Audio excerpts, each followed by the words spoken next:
Our next speaker is Professor Martine Jager, a Vice Chairman of the MD Examination Committee at the Leiden University Medical Center and Secretary General of AOI. She will speak on a difference of Asians and non-Asians in research. Please. Thank you very much, Chairman,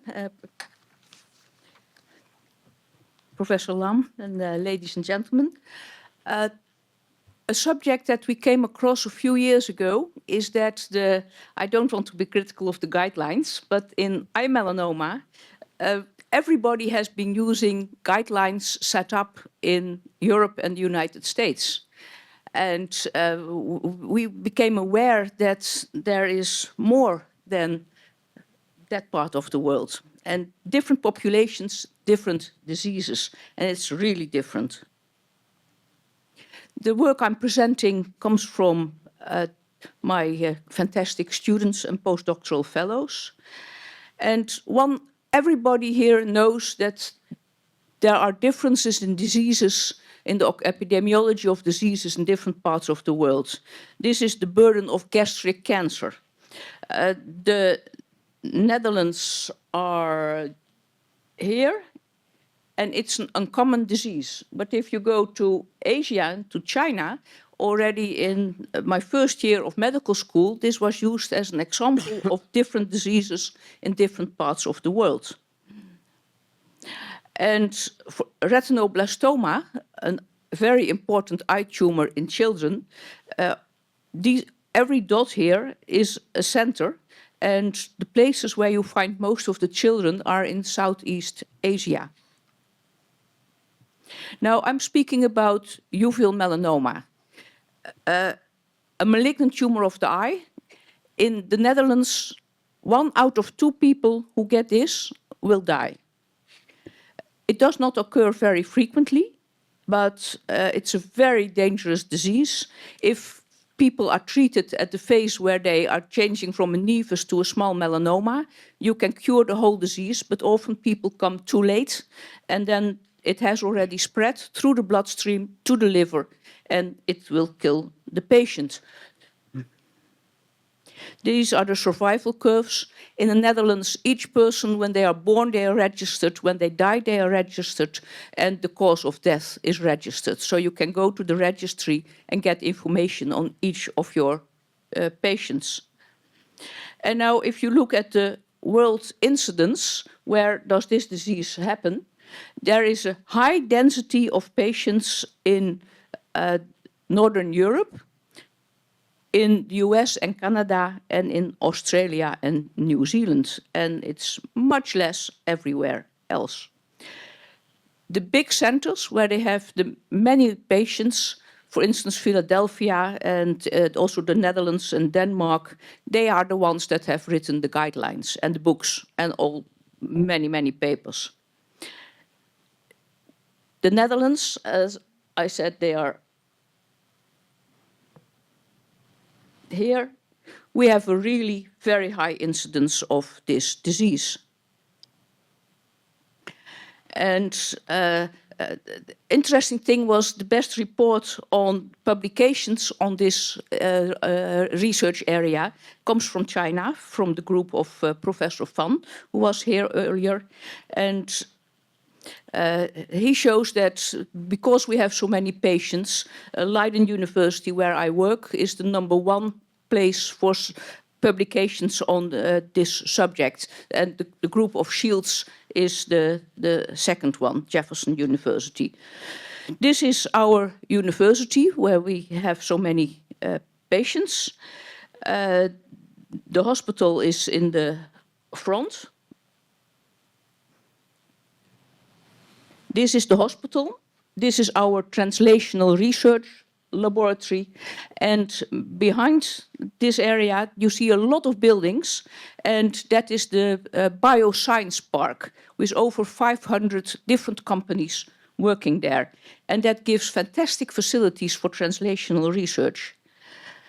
Leiden University collaborates with people all over the world, also in this field. And the most cited Dutch-Chinese paper is this one that we wrote together with Dr. Gia and people from many members of the Academia Internationalis on uveal melanoma. But it's more cited than any other paper from Leiden University together with China. And what makes Leiden special in the translational research? It started in 1574 at the botanical garden. The only medicine came from plants. And then at one time, there was one gentleman coming up with a specific idea.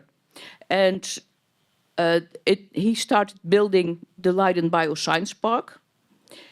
And it is now the main cluster for medical producers. But the one thing that initiated this whole bioscience park was also the one thing that made me go into oncology and translational research. Professor van der Epp was the very first in his laboratory in Leiden to change the DNA of a cell. He used viral DNA and changed a cell into a malignant cell. And that change, one of his students thought, that's brilliant, and set up a company. And that company was the first to start the Bioscience Park. When I learned about this as a student in 1977, I started thinking, if you can change the genes of a cell, you can also help making immunology for cancer. There were some people talking about it. Most people did not believe it, but the change, it takes a long time, more than 40 years, to go into treatment with these ideas from Professor van der Epp. And the best Ebola vaccine came on the market a few years ago, also from his initial discovery. Now, the most bad thing in eye melanoma is loss of one chromosome, the red line. If people have that in the tumor, not patient totally, but in the tumor, then the chance of dying is very high. And we started looking at iris color. I had noticed that in the clinic, the majority of the patients had blue eyes, while in the cornea clinic, majority had brown eyes. So that was very different. And we started wondering, what is eye color to do with eye melanoma? And here is one thing in the guidelines. All guidelines say monosomy 3 is a bad prognostic factor. Here you see people with blue eyes. Monosomy 3, the red line, exactly as the guidelines say. Monosomy 3 is a bad prognostic factor. Then you get green eyes, not so many, but in green eyes, chromosome 3 is a bad prognostic factor. And then we have a small group of patients with brown eyes. For chromosome 3 is not an important prognostic factor. And this has also been shown by the Shields group, who were kind enough to share their patient data. So most pictures that you see about ocular oncology show blue-eyed patients. What exactly defines whether somebody has a blue or a brown eye? Very few genes. It's really very few genes. I list them here. It's the HERC2 OK2 locus. It's one area, and there are 4 or 5 other loci that play a role. But the HERC2 OK2 locus is the most important for determining blue-gray eyes. And we had the opportunity. I set up a biobank in 1984, and for every patient, we store material in our biobank: vitreous, aqueous, blood, and part of the tumor if enucleated. So we easily could get 400 cases for DNA analyses from the biobank, and we tested the distribution of these genes. And if you now look at the distribution of this gene and the follow-up of the patient, blue is having the SNP for HERC2 for blue eyes, and brown is having the SNP for brown eyes. If you have this bad SNP, then you are in the lower category. If you have the good SNP, you are in the brown category with the brown eyes.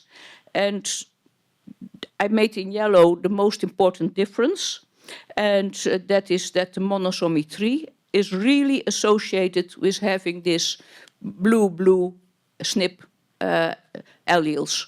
So it's not only that you get a higher chance of developing uveal melanoma, but you also have a much higher chance of getting monosomy 3. And Professor Fan gave a talk yesterday showing the data from Shanghai, and he showed in that in the Chinese population, where you hardly have the GG, the people, you have more A. Excuse me, Professor Martine. I'm coming to the end. Okay, please, could you shortly there you find you don't find the monosomy, and patients live much longer. And in the Netherlands, as I said, it's the people with blue eyes. And the reason that we have it in two parts is that the Romans came only halfway through the Netherlands. So Italians have brown eyes. So in the south we have more brown. In the north we have blue, like Vikings.